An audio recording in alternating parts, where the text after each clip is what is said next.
अब हम एक नाटक देखने जा रहे हैं। नाटक का नाम आत्मिक तैयारी।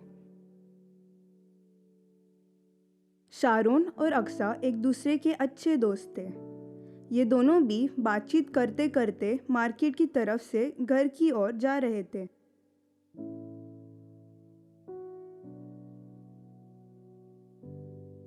दोनों भी काफी थके हुए थे। तब अक्सा ने शारोन से कहा, अरे यार, कितनी धूप है, मेरा चेहरा काला पड़ गया। काला पड़ गया? काला पड़ने के लिए पहले कहाँ गोरी थी तू? मुझे देख, मेरे बालों की हालत देख। कल ही मैं पार्लर जाके आई थी। अरे फिर से जाना पड़ेगा अभी। क्यों? इतनी तैयारी क्यों? कहाँ जाना है तुझे? कल मैं कलिसिया जा रही हूँ।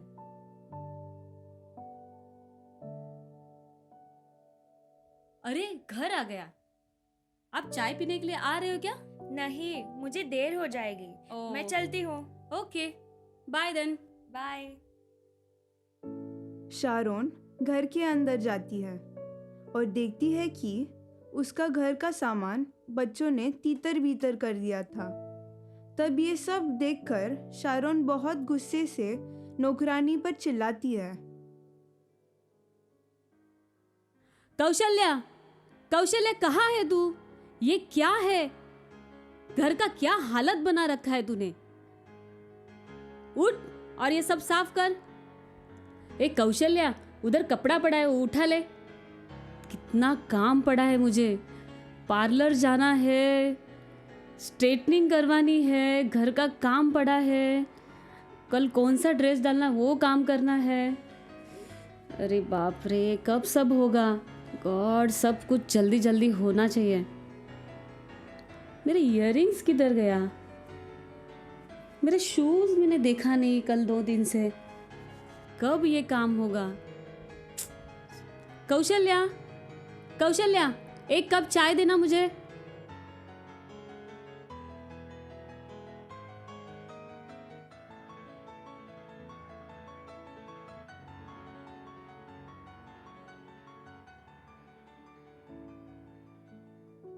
उससे बात करने के बाद वो आराम करने के लिए कुर्सी में जाकर लेट जाती है और उसे सपना आता है। वो सपने में स्वर्ग के सोने के द्वार को देखकर आश्चर्य हो जाती है। वाओ, ये मैं क्या देख रही हूँ? जीवन की नदियाँ, जीवन का पेड़, ये सोने की सड़कें कितनी सुंदर दिख रही है। स्वर्ग का दरवाजा। और स्वर्ग का दरवाजा खुलने के बाद सोने से बनी हुई सीढ़ियाँ देखकर कहती है, बाप रे, सब कितना सुंदर दिख रहा है सब कुछ। अब्राहम, इसहाक, याकूब, मूसा। ओ माय गॉड, कितनी ब्लेस्ड हूं मैं। ये सब कुछ मुझे देखने मिल रहा है। वहां पे इतने सारे लेडीज क्यों बैठे हैं और उन्होंने वाइट वस्त्र क्यों पहना है? मैं थोड़ा नजदीक जाके देखती हूँ। जैसे ही शारोन स्त्रियों की ओर दौड़ रही थी, तभी एक स्वर्गदूत ने उसे रुकाया। एस्तर, मुझे बहुत सारे क्वेश्चन पूछना है उससे। मैं जाके उनसे मिल लेती हूँ अभी। रुको, तुम वहां पर जा नहीं सकते। क्यों? क्यों मैं नहीं जा सकती? तुम्हें पता है मैं कौन हूँ? 30-32 साल से मैं विश्वासी हूँ। मैं हर एक रविवार कलीसिया में जाती हूँ, बाइबल पढ़ती हूँ। क्यों मुझे नहीं जाने दे रहे हो तुम? क्योंकि जो भी तुमने किया है वो तुम्हारे खुद के लिए किया है।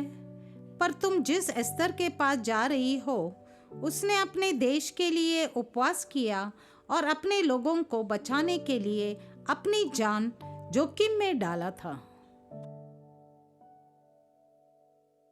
अरे, ये सब तो मैंने किया ही नहीं।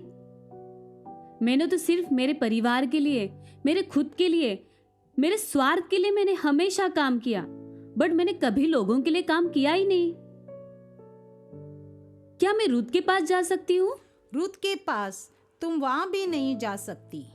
क्या तुम्हें पता है रूथ का जीवन पूरी तरह से बर्बाद होने के बाद भी उसने परमेश्वर के लोगों के साथ रहने का और परमेश्वर के मार्ग को नहीं छोड़ने का निर्णय लिया। तुमने क्या किया? थोड़ा सा दुख हुआ तो तुमने परमेश्वर के खिलाफ बात किया। तुम परमेश्वर को छोड़कर दुनिया में चली गई। तुम उसके मार्ग पर नहीं चली, इसलिए तुम वहां नहीं जा सकती। हाँ, हे परमेश्वर के दूत, आपने सही कहा। मैं कभी नहीं परमेश्वर के मार्ग पे चली, हमेशा दुनिया में जाती रही। मैं हमेशा अपने बारे में सोचती रही, कभी परमेश्वर के लोगों के बारे में सोचा नहीं। मैं हमेशा दुनिया में चली गई और परमेश्वर से दूर जाती रही। शारोन उदास होती है और उसकी नज़र अन्ना की तरफ जाती है और अन्ना को देखकर शारोन कहती है, हे स्वर्गदूत, कम से कम भविष्यवक्तिनी अन्ना से तो मिलने दो। नहीं, तुम उसके पास नहीं जा सकती। तुम्हें पता है ना, वो 84 वर्ष की विधवा थी और मंदिर को नहीं छोड़ती थी, पर उपवास और प्रार्थना कर करके रात दिन उपासना किया करती थी। इसलिए तुम उसके पास भी नहीं जा सकती। नहीं, ऐसा मत करो, मुझे वहां पे जाने दो। ऐसे मैंने क्या गलती किया? प्लीज मुझे जाने दो, मुझे उनको स्पर्श करना है। प्लीज मुझ पे दया करो, मुझे देखना है उनको। प्लीज हे देवदूत, एटलीस्ट मुझे मरियम, फिबे और डबोरा के पास तो जाने दो। क्या तुम जानते हो मरियम के बारे में? उसके सामने कितनी बड़ी समस्या थी, फिर भी उसने परमेश्वर की इच्छा पूरी करने के लिए उसने अपने आप को समर्पित किया। ये देखो फिबे, उसकी परिस्थिति अच्छी ना होने के बावजूद भी परमेश्वर के लोगों की सेवा की और परमेश्वर के सेवकों की मदद की। तुम उसके पास भी नहीं जा सकती। हन्ना भी यहाँ पर है, जिसने प्रार्थना के द्वारा एकलौता पुत्र पाया। उसे भी उसने परमेश्वर के कार्य के लिए समर्पण किया। क्या तुम भी कर सकती थी? इज़राइल के लोगों के लिए न्याय दिलाने को धूप हो बारिश हो, हर एक कठिनाइयों के सामना करते हुए वह लोगों की सेवा की। यह है हमारी डेबोरा। स्वर्गदूत ने शारोन को उन महान स्त्रियों से मिलने से रोक दिया और उसे बाहर निकाल दिया। शारोन पश्चाताप से रोने लगी। रोते रोते उसे भी किसी की रोने की आवाज़ आई और उसने पलट के देखा। तब उसे दोस्त, अपने लोग, पड़ोसी नरक से उसको कोस रहे थे। तू नहीं, तेरे वजह से हम यहाँ पे हैं। तेरी वजह से हम यहाँ पे हैं। तूने हमको यीशु कौन है बताया नहीं है। नहीं बताया। तूने स्वर्ग किधर है, नर्क किधर है, तूने बताया नहीं हमें। मैंने कभी अपने पड़ोसी को, मेरे बच्चों को, मेरे दोस्तों को, मेरे लोगों को परमेश्वर यीशु के बारे में कभी नहीं बताया। हे परमेश्वर, मुझे क्षमा कर दे, मुझे माफ कर दे परमेश्वर।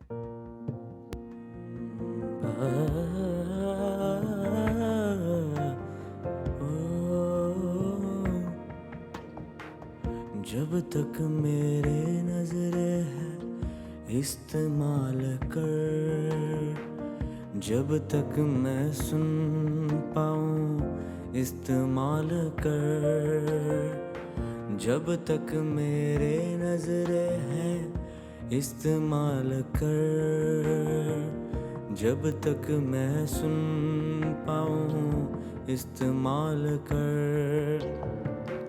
कमजोरी में भी तो इस्तेमाल कर, खुदा मालिक मेरे यीशुआ।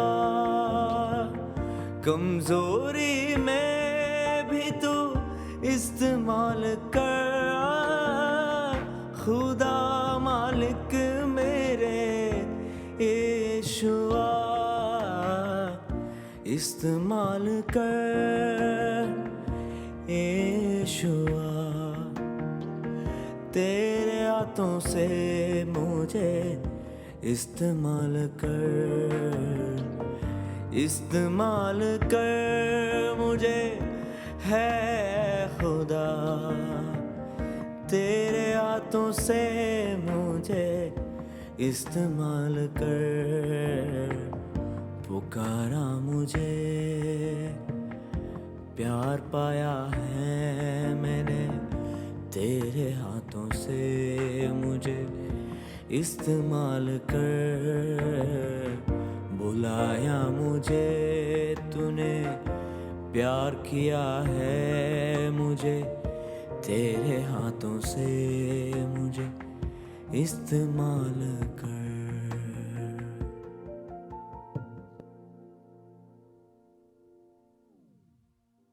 अचानक वो नींद से उठ जाती है और वो घुटने पे आकर रोने लगती है, पश्चाताप करने लगती है।